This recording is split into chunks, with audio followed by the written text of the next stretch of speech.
February 24th, 2022, 5 a.m. The citizens of Kyiv woke up to the sound of explosions at that very moment. Billions of people around the world turned on their smartphones and asked the exact same question. Why all of a sudden? Why now? Why Ukraine? And why won't this war stop? Today, I'm going to answer those questions in a completely different way. Let's put aside political analysis and dramatic interpretations for a moment instead. Let's open a map, a very old map, because the real script for this war wasn't written in 2022. It was already written centuries ago. At the exact moment the shape of this land was formed. Take a look at the map, look at the shape of Ukraine. To the east, it shares a border of over 2,000 kilometers with Russia to the west like Poland, Hungary, Slovakia, and Romania to the north is Belarus and to the south, the Black Sea. Now, let me ask a crucial question. Are there any mountain ranges between Ukraine and Russia? No, not a single one. France and Spain are separated by the Pyrenees. India and China have the Himalayas. Italy is shielded by the Alps, but on the path from Russia into Ukraine, there isn't a single hill to slow down a tank. It is just an endless, vast plain. What does this mean? In geopolitics, this kind of terrain is called an indefensible borderland, a land that is easy to invade and incredibly difficult to defend historically. This kind of geography always meets one of two fates. It's either completely absorbed by a dominant superpower, or it becomes a perpetual battlefield between two forces. For hundreds of years, Ukraine has lived that second fate. Let's turn back the clock a bit to the 1700s. Peter the Great of the Russian Empire was turning his gaze to the west at that time. Russia's greatest fear wasn't just an external enemy. It was the fear that an enemy could march straight into Moscow at any time, riding across those defenseless western plains.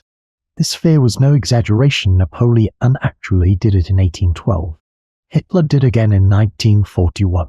In Russian history, the Western Plain has always been their most fatal vulnerability. So the conclusion Russia reached was simple: if there are no mountains, we must build a shield ourselves. That shield shouldn't be made of land, but of countries. The idea was to place buffer states between themselves and the Western world. That is the fundamental reason why Russia tried to keep Eastern European countries under its sphere of influence. It wasn't about ideology, it was about geography. And the most important name on that list of buffer states was Ukraine. Let's pause for a moment and talk about something else. In 1991, the Soviet Union collapsed. Ukraine became an independent nation. The world was briefly optimistic. People believed the Cold War was over and democracy would spread. But one thing didn't change: the map.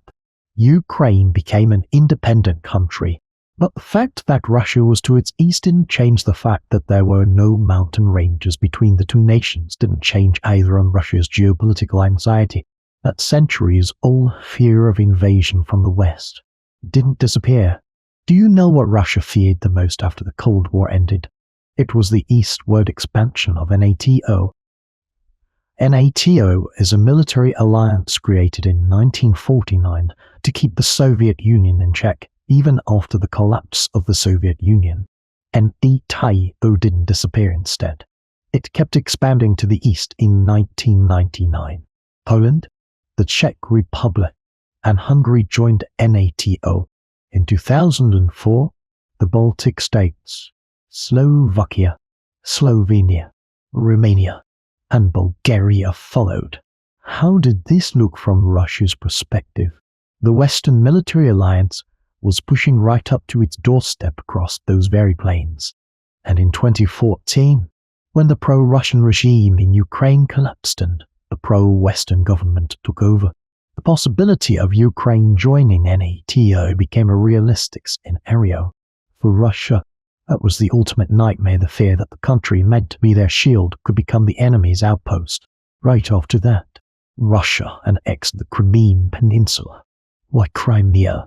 Of all places, the Crimean Peninsula juts out into the Black Sea. Russia's port of Sevastopol is located there. And why is this port so important? because it's Russia's only gateway from the Black Sea to the Mediterranean. Most ports on the Russian mainland freeze over in the winter for several months a year.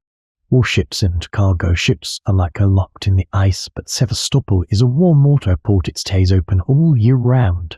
An exit to a warm sea, this is what Russia has been obsessed with for centuries, from the days of Peter the Great, through Catherine the Great, right up to this very moment.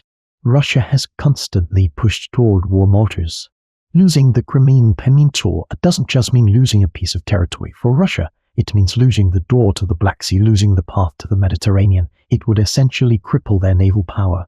So Russia's annexation of Crimea in 2014 wasn't just the madness of one man named Putin. It was the result of a geopolitical instinct deeply carved into the bones of the Russian state for centuries. Let's return to 22, when the war broke out. Western media called it a barbaric invasion that shouldn't happen in the 21st century. They were right morally. It can never be justified. But setting moral judgment aside, I want to ask one question. Why was the world so surprised by this war? If you had read the geography, there was no reason to be surprised. They buffers and sharing a border with Russia, an empty plain between them, discussions of Ukraine joining NATO, a centuries-old obsession with the warm water.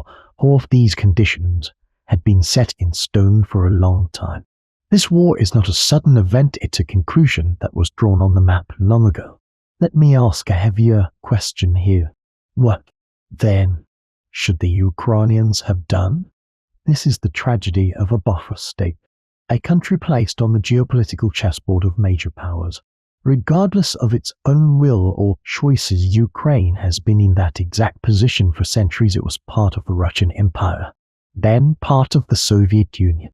It became an independent nation, but was still stuck on the chessboard between Russia and the West. The 2004 Orange Revolution, the 2014 Euromaidan Revolution, the citizens of Ukraine chose democracy and a pro-Western path through to massive uprisings. That choice was sincere. It was a genuine desire for freedom. But the map didn't care about their sincerity. The map was always there next to Russia without mountains on a plain. The fate of and born as a buffer state, this isn't just Ukraine's story. Poland being torn apart into world wars. The Korean Peninsula being divided as it is today. Syria becoming the stage for a civil war. At the root of all these lies the same structure. Ale and caught between superpowers ale, and whose fate is dictated not by its own will, but by its coordinates. It's been over 2 years since the war began.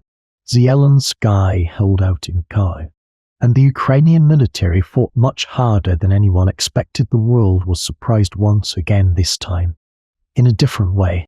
But even in the face of that resistance, I keep thinking the same thing. Will Russia withdraw?